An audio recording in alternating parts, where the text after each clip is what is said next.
Hello, I'm continuing my reviews on the Blind Dead series with the third film in the franchise. Now, I believe the original Spanish title of this film translates to The Cursed Ship. However, the film is more commonly known as the Ghost Galleon.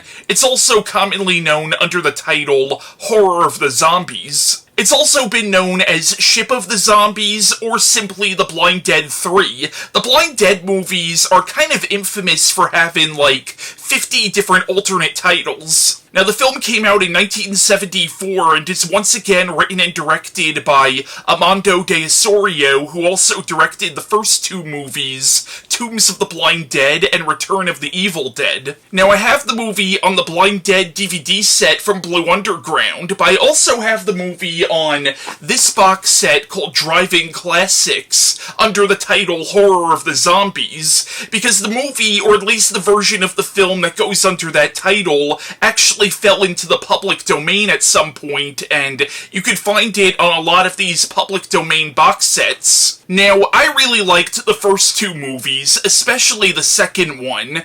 The Ghost Galleon, on the other hand, yeah, this movie is not very good. Now keep in mind, I still have not yet seen the most recent Blind Dead film, Curse of the Blind Dead, which came out last year, but in terms of the original series, as in the first four movies, yeah, this is easily the weakest. Now, this might be a particularly short review, because I do not have a whole lot to say about this movie. It's just boring, in my opinion. Now keep in mind, I've only seen a dubbed version of this film, and I don't know if the dubbed dialogue is accurate to the original Spanish dialogue, but the dialogue in the film, or at least every version of the film that I saw, is fucking atrocious. The acting also comes off as pretty bad, although that might not be fair to say because it is kind of hard to gauge acting when you're watching a dubbed version of a film. Now, I recommend the Blind Dead series as a whole, but this one I can't front is pretty bad. Now, what the plot of the Ghost Galleon, or Horror of the Zombies, is it's about this fashion agency that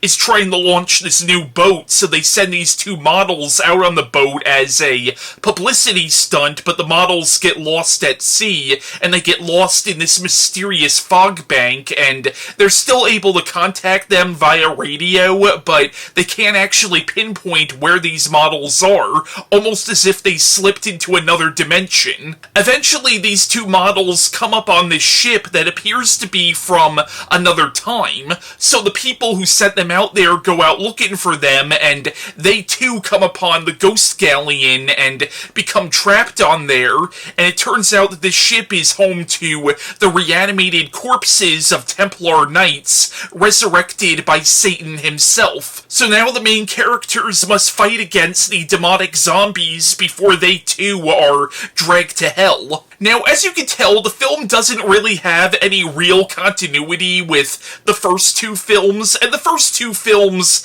didn't really have any continuity with each other to begin with. At this point, the Blind Dead series is almost more of an anthology series where each film is its own story, just dealing with the same set of villains. And I think the idea of using the characters of the Blind Dead to tell sort of a take on the whole legend of the ghost ship or the Flying Dutchman, it's a good idea, but the execution was kind of mediocre. It's not even so much that the basic plotline is bad, I just didn't really give a shit about the characters or this whole subplot of a corrupt fashion agency. So, I'm not a fan of this one, but if you are, that's totally cool. Now, supposedly this film was also an influence on John Carpenter's The Fog, which I could definitely see, especially all the stuff with the ghost ship and these ghostly revenants coming in on The Fog. But The Fog is a much better movie than this. So yeah, that was my review on the Ghost Galleon, and my next movie review will be on the fourth film of the Blind Dead series, Night of the Seagulls.